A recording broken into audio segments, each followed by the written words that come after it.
Hello, everybody. It is Monday, the 10th of March. Right. I want to talk about again the knowledge of self, where we must understand ourselves, we must know what we are, we must know how we function, we must understand ourselves. It is the ignorance of ourselves. The not understanding ourselves, that means we're being led in the wrong direction. And I want to talk about love, which is an aspect of us. One aspect of us amongst many. Yes, and I want to talk about the one perfect love that everybody's touting at the moment. You know, you must be the one perfect love. You must not judge. You must forgive. You become a glorious being of light. You become like the Creator. Because the Creator is all love. Which, again, if you go back to the ancient understandings, to the ancient teachings, especially to the understanding of the mystery schools, then you will see that love was only one aspect in the pleroma. Only one aspect of the Creator amongst many. It was not the only one. And it is the teaching of the old schools that it is the aspects of the Creator that come together, that help each other, that give to each other in order to create. So it is not the fact that one will do it all. It's not how it works. And if you say the aspects of the Creator in the pleroma is that which is reflected in everything else, the aspects that are there are within us. We are not one thing. But it is this search for perfection, for the perfect one, that is false. It is a false way, and it will lead you to a false light. I want to show you this here.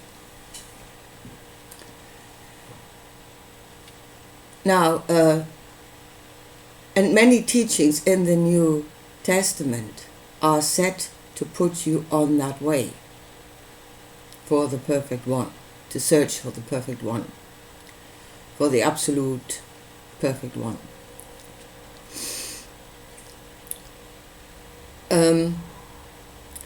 For instance, very poignant is the story of the adulteress that was to be stoned. And Jesus said, he or amongst you that is without sin, cast the first stone. Which will make anything in existence completely unable to judge. Because nothing is perfect. Nobody is perfect, nobody is without sin. Which means you cannot judge, nobody can judge. So then where should judgment come from? If we're all, sinners and fall short of the glory of God. And then it's been said that Jesus was the perfect human. And he was made perfect through love and compassion. Yeah? So we all must become love and compassion to become as perfect as Jesus, because then we are the only ones that can judge. In fact, and especially love, I want to talk about love. If love becomes all, you're void of judgment. But you are being driven into that way, to that point. where you are void of judgment, so you can be ruled over. That is the entire intention. So, love, when love becomes all, although it is not all, it's not all in the pleroma, it's not all in us. It's not the only thing there, but you make it all. You're working on yourself. You are getting rid of all other aspects until you're that perfect love. Yeah, the perfect light in which there is no shadow.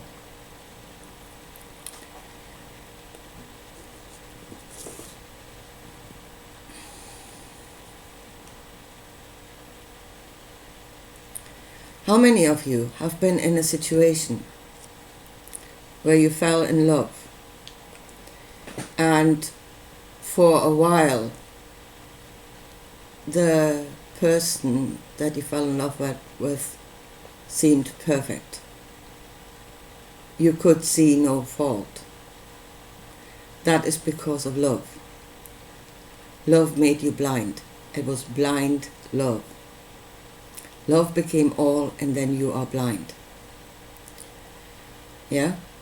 And the other thing is that love is a state in which you open yourself up to another person, to something. Yeah, and you expose yourself, really. You expose your entire being. You share your entire being with something else. And in that state you are extremely vulnerable. I mean, those that can hurt us the most are the ones that we love, because we are open to them. They can hurt us to the core, because we have exposed our core to them. So, I mean, many of us had the experience, yeah, where we were the fullness of the light of love, blind to any faults or anything that that other person might have. And it's only when things start going belly up and we're being hurt, we feel the pain, that the reality of that other person actually becomes clear to us. Folks, these are things that we know. Many of us have experienced it. We have the knowledge of experience. We know. We paid the price of pain. We gave birth to that knowledge in pain. We paid the price. That knowledge is ours.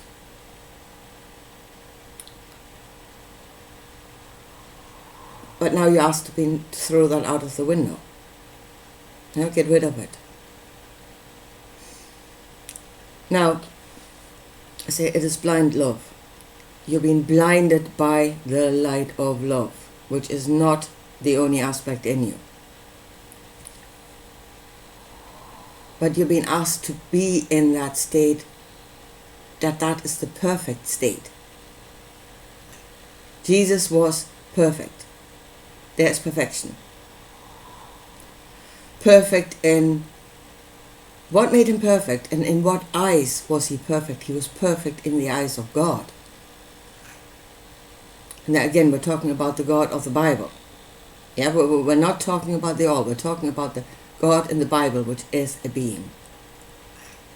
He was perfect in the eyes of that being. In him there was no fault, because in him there was no more judgment. He no longer judged. Jesus no longer judged. And that was perfect in the eyes of God. Again, remind yourself who that God is and what his intention is. His intention is to subdue nature, to rule over, to have dominion over others, over this world. And then yes, that state is perfection in his eyes. Absolute.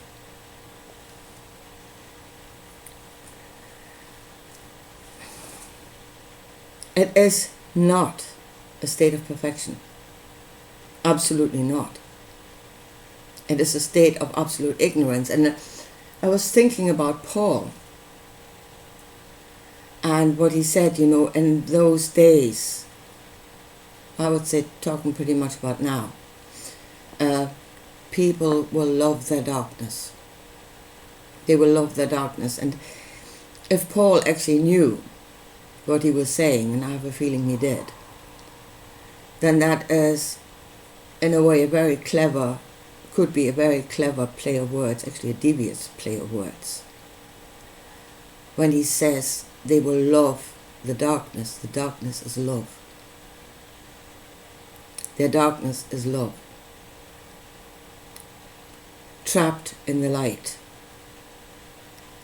where they're unable to see anything else. Trapped in ignorance, blinded by the light of love. There's something else going on at the moment, and I hear people say it, and it is really the shift of perceptions, the shift of what we know. Shifting what we know. There's a phrase, again, going around the internet that I hear in many places. Sadly, I even hear Greg Braden saying it. And that is talking about, the battle of darkness and light, and that fear is the opposite of love. Since when? I mean, everything is set in opposites. There are spectrums.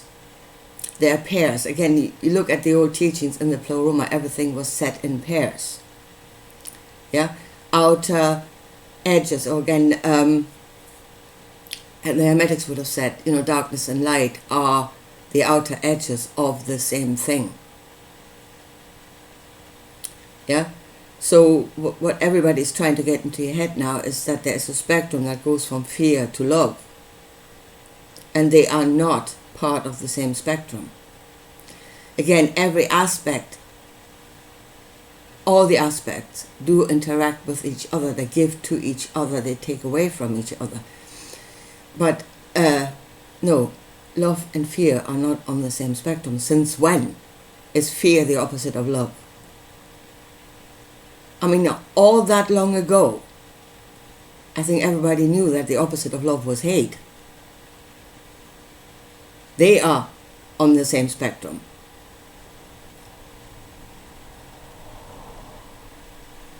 But here comes, again, and it is leading. Again, it is leading you to a certain outcome. There is an intention, somewhere they're trying to push you to. And that works. Yeah? Because if we are in fear, again, we are in fear. We are in fear. Yeah? And again, fear is the knowledge of danger, and our fear is absolutely justified. It's truth. There is danger. Yeah? Trust in yourself. Trust in your own messengers. They're bringing you truth. So we are in fear, and then we're being told, yeah, but the light is love. The opposite of fear is love. No, it's not. But if you want to get out of fear, you must go to love. There's the light. Folks, go into the light. Yeah? Flies, all of you, fly to the light. Bzz. Fear, I say, is a different spectrum. But fear, the knowledge of danger, will, if that's niggling at you, yeah, if that's niggling at you, it will prevent you from opening up completely. Yeah, it will put you on guard, which means you will not open up in the fullness of perfect love. Just because you've been told you have to. There's your truth niggling at you, saying there's danger.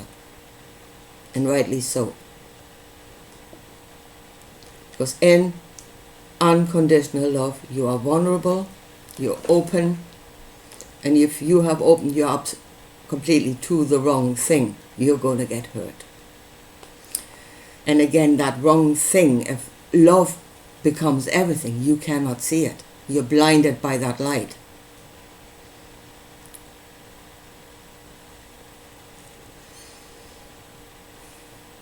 So to be our authentic truth, everybody's shouting about it. We need to be our authentic truth.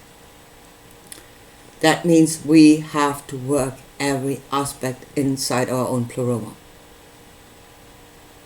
Yeah? Every aspect of it. They are all the witnesses to the truth. And fear, the knowledge of danger, is one of the witnesses to the truth, to the reality of what you're actually looking at.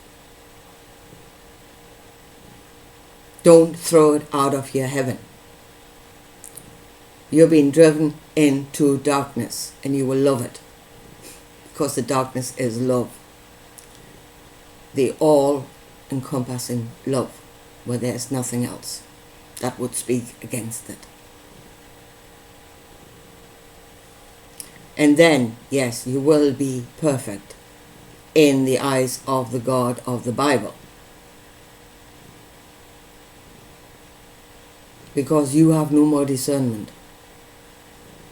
You are no longer making the decisions. You are no longer the judge. You're void of judgment.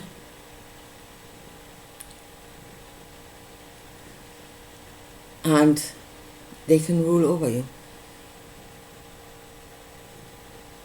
So, the teaching of the one perfect love, the all-encompassing love, as being the height of enlightenment, is a false teaching. That is one of the heights that you can reach, where you are completely blind and in ignorance, apart from one thing. Again, nothing in creation is just one thing. Perfection of one thing in creation does not exist. Not naturally, anyway. Not naturally. Naturally, nothing is that. I mean, we may be beings that can shift our energies to becoming only one. If we beat ourselves up hard enough and long enough, we might be able to do it. I mean, Jesus, in the story of Jesus, as far as I can see, he did do it. That's what we're being told. He was resurrected into that being, having become that being. Which, if we're working very hard on that, we might just get what we're asking for. There is a possibility that we will get what we're asking for. Then, are you of sound mind asking for it? Are you of sound mind asking for that? Have you understood yourself and everything around you? Have you accepted every aspect of yourself? Know how it works so that it will serve you. And then you are a multi-dimensional being. And you have several aspects in your pleroma that can give to each other, with the intention that it should serve you. Then you are something that is enlightened, truly enlightened, to the knowledge of yourself. The way of Jesus, the all-encompassing love, was not enlightenment. It's leading into darkness, into ignorance, into not knowing, into no more discernment, into no more sound judgment of any kind. You're losing yourself, you're losing self-determination. All those aspects are part of yourself. You do away with them, you're losing self, bit by bit by bit. You're destroying yourself, the truth of yourself, the fullness of the truth of yourself. You are the destroyer of yourself.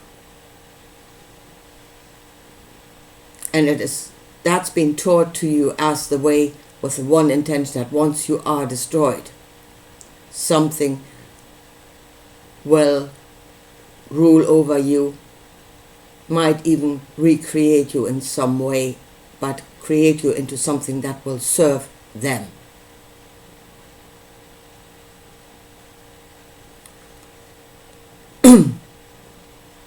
So shall we please get out of blind love? As I said, many of us had the experience. We have the knowledge out of experience. We've given birth to that knowledge in pain, with pain. We paid for it with pain. Many of us have. Now that it is ours, shall we please hold on to it? And not let some being come from somewhere and say, well, you know nothing. I'm so much greater than you. Yeah? Forget about your knowledge and do what I tell you to do. You know what? No way. No way, no how. Wake up to the knowledge of self and stand in your own authentic truth. And then you cannot be ruled over. And then if you put this last dimension to the whole story onto that there is something greater than the being, any being, another aspect to this whole creation. And that you are being given according to what you are. Something gives, the Creator gives. You are being given according to what you are. Then the only thing this whole thing will work out for you is if you are your authentic self. If you are receiving by becoming something that was a lie to start with, that was not you, then how can the outcome be good for you? The Creator will give, that's without judgment, to whatever you are. Then wouldn't it be best if you were your truth? In order so that what you receive would truly be good for you. Anyway, here folks, I leave it at that for today. And I talk to you again soon. Bye.